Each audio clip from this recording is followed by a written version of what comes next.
రెడ్డి గారే ప్రజల ఆశీర్వాదంతో ఉండబోతా ఉన్నారనేటువంటి వాస్తవం కూటమికి తెలిసిపోయే ఇష్టం వచ్చినట్టు పిచ్చి పిచ్చి ప్రాలాపనలు పేలుతా జగన్మోహన్ రెడ్డి గారు ప్రజల్ని నమ్ముకున్నారు. ప్రజలు జగన్మోహన్ రెడ్డి గారిని నమ్మారు. అందుకే జగన్మోహన్ రెడ్డి గారు ఒంటరిగా పోటీ చేస్తూ ఉన్నారు.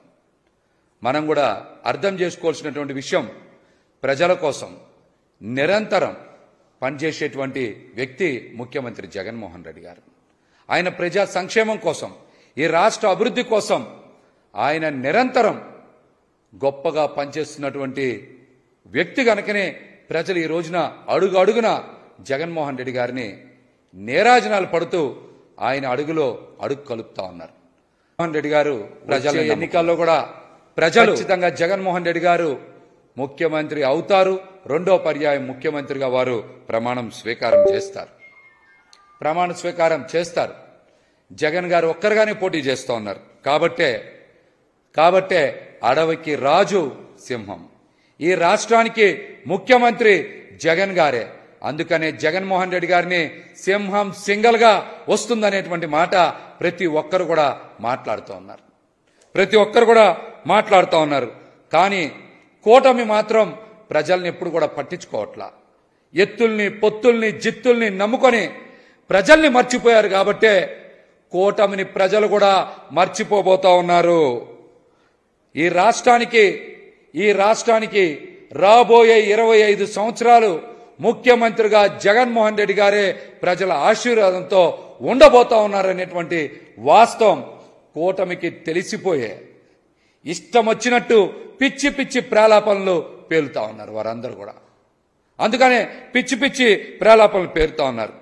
ఈ రాష్ట్రంలో జగన్మోహన్ రెడ్డి గారు ఒక పక్క, టీడీపీ, జనసేన, బీజేపీ కూటమి రాజకీయం మరో పక్క.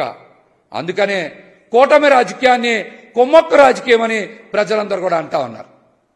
కూటమి రాజకీయాన్ని కొమ్మొక్క రాజకీయం అంటా ఉన్నారు అందరూ కూడా, ప్రజలందరూ కూడా.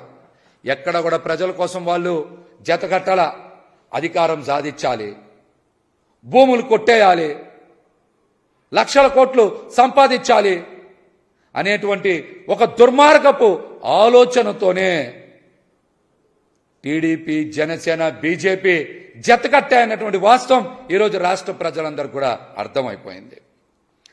మనం కూడా చూశాం. జనసేన పార్టీ అధ్యక్షులు పవన్ కళ్యాణ్ గారే ముఖ్యమంత్రి అభ్యర్థి అంటూ చాలా కాలం ప్రచారం చేశారు. కొండంత రాగం తీశారు. తీరా చూస్తే 24 సీట్లు అన్నారు, 21 సీట్లు అన్నారు. చివరికి జనసేన పార్టీ కార్యకర్తలకో నాయకులకో దక్కింది కేవలం 11 సీట్లే. ఈ అంకెలు చూస్తే జగన్ గారి దెబ్బకి పవన్ కళ్యాణ్ మైండ్ బ్లాంక్ అయ్యి కింద పడిపోయారనే విషయం అందరికీ అర్థమవుతుంది. ఓటమి భయంతోనే ఇష్టానుసారం పవన్ కళ్యాణ్ గారు ప్రాలాపనలు పేలుతా ఉన్నారు. ఆయన కూడా ఒక్కసారి పవన్ కళ్యాణ్ గారి పరిస్థితి ఏంటో ఆయనకి అర్థం కాక, ఆయన్ని అభిమానించేటువంటి కాపుల్ని గాని, జనసేన కార్యకర్తలను గాని దిగజారిపోయి మాట్లాడుతూ ఉన్నారు. ఆయన నిరంతరం ఆయన జనసేన కేడర్ని గాని, కాపుల్ని గాని అవమానించే దిశగానే మాట్లాడుతూ ఉంటారు. అంటే పవన్ కళ్యాణ్ స్థాయి ఎంత దిగజారిపోయిందో మనందరం కూడా అర్థం చేసుకోవచ్చు. దీన్ని బట్టి అర్థం చేసుకోవచ్చు.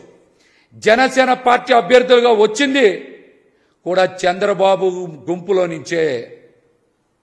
జనసేన అభ్యర్థులుగా వచ్చింది కూడా చంద్రబాబు గుంపులో నుంచే. బీజేపీ అభ్యర్థులు కూడా వచ్చింది చంద్రబాబు గుంపులో నుంచే. మరి గుంపుని తోడేళ్లు, గుంట నక్కలు, హైనాలు అనక ఏమనాలో కూడా వాళ్లే సమాధానం చెప్పాలి.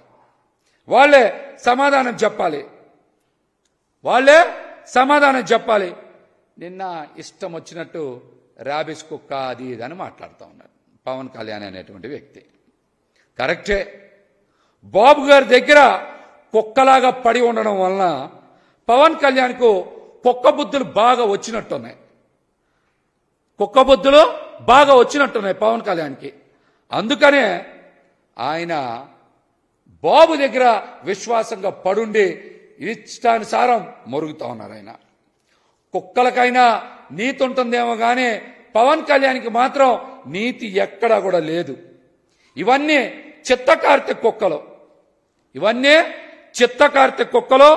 ఆ సమయంలో వాటికి వావి వరసలు ఉండవు, వావి వరసలు ఉండవు. ఎటు గాలి వీస్తే అటు తోకాడించుకుంటూ వెళ్ళిపోతూ ఉంటాయి. ఎటు గాలి వీస్తే అటు తోకాడించుకుంటూ వెళ్ళిపోతూ ఉంటాయి. ఇవాళ రాష్ట్రంలో పేద వర్గాలన్నీ కూడా జగన్ వారి వైపు ఉన్నాయి. చంద్రబాబు లాంటి గుంట నక్కలు, తోడేళ్లు, ఓసరవెల్లులు, హైనాలు, చివరికి చిత్తకార్తె కుక్కలు అన్నీ చంద్రబాబు పక్షాన ఉన్నాయన్న విషయం ప్రజలకి తెలిసిపోయింది.